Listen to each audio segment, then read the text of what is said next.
friends! My name is Genevieve, and today I'm going to be reading to you and to my friend Clover here, Nora's Stars by Satomi Ichikawa. One summer, Nora and her dog Kiki, her doll Maggie, and Teddy the stuffed bear came to visit Nora's grandmother, who lived in a place where the sun seemed always to be shining, and where the scent of sweet fruits and green trees was always in the air. Even grandmother's house was the color of the sun. "Look, Kiki," Nora said as she unlatched the gate. "Grandmother's house nearly touches the sky." See, look at how big her house is on top of the hill.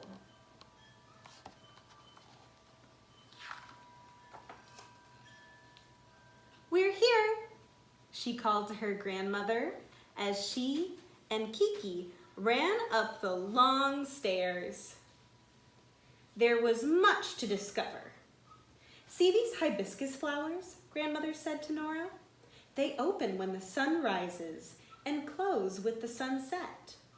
My turtle is always awake to see the flowers open." Grandmother smiled.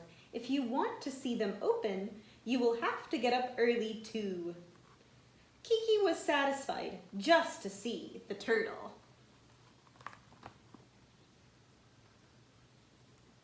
There's Kiki, and the turtle is under the bushes.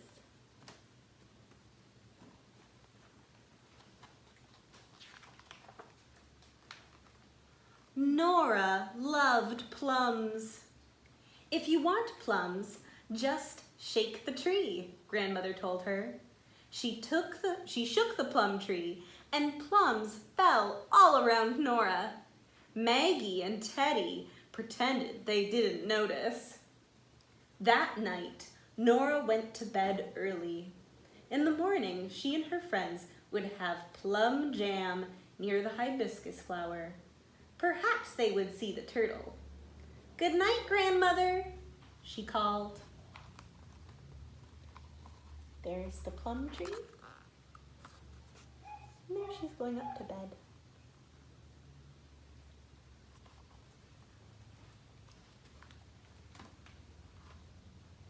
Nora had just climbed into a bed with Maggie and Teddy when she heard a strange noise. Kiki heard it too, but grandmother was downstairs. Who was making the noise in the room?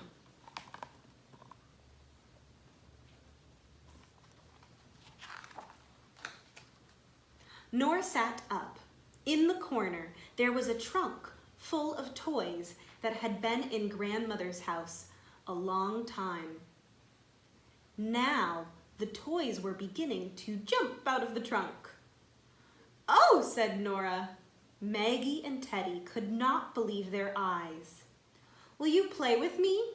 Nora asked the toys. There's the trunk, and there they are coming out of the trunk.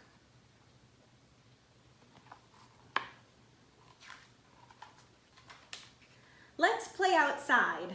It's hot inside," a brown bear said. It opened the door, and the toy dolls and animals ran to the balcony. Nora and her friends did too. "Look at the stars," she said.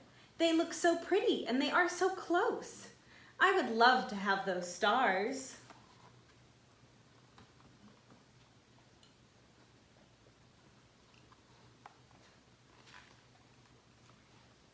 "But that is easy," said a dancing doll, and all the toys flew up into the sky to get the stars for Nora.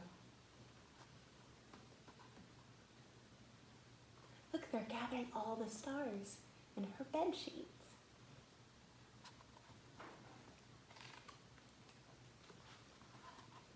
When they had gathered all of the stars in the sky, the toys decorated the bed cover for her. "Now you are Princess Nora," a clown said to her, "a star princess." Kiki nearly got lost in her cape.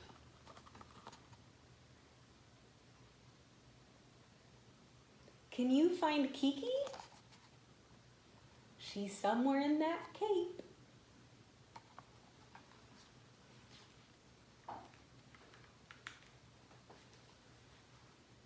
Suddenly there was a knock at the door.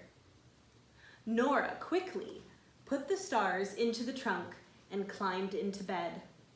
"Don't move," she whispered to the toys. Grandmother opened the door and peeked around the corner, but Nora was quietly reading her book. Grandmother smiled and shut the door.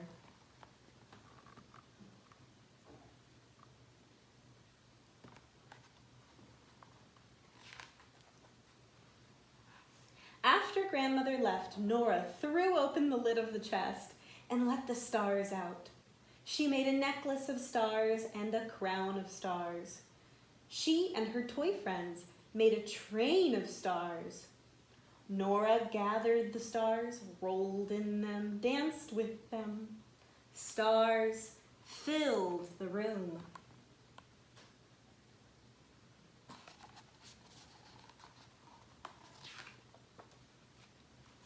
Then the door blew open. Nora wondered why and went outside to see. Kiki went too. "Oh," she said, "the sky is so dark now." She felt a drop of water. Is the sky crying? She wondered.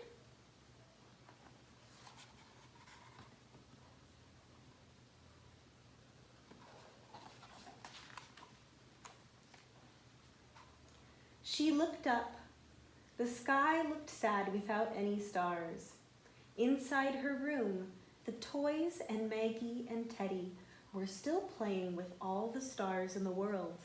They were having a wonderful time, but Nora was worried.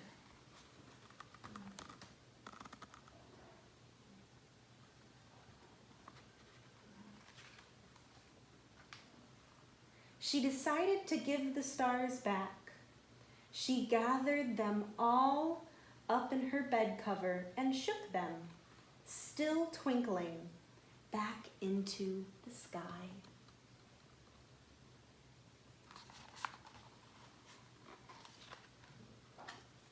Then Nora, Teddy, and Maggie went inside and climbed into bed. The toys climbed back into the trunk.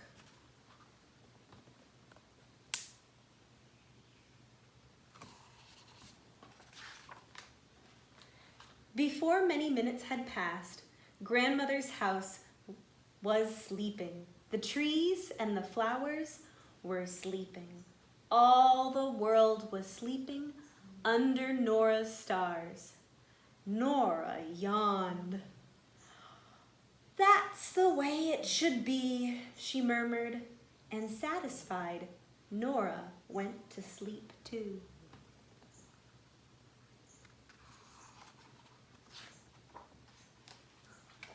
The end.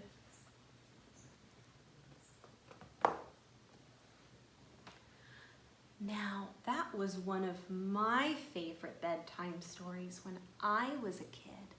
And I think maybe it's one of Clover's favorite bedtime stories too, because I can tell that she's fast asleep.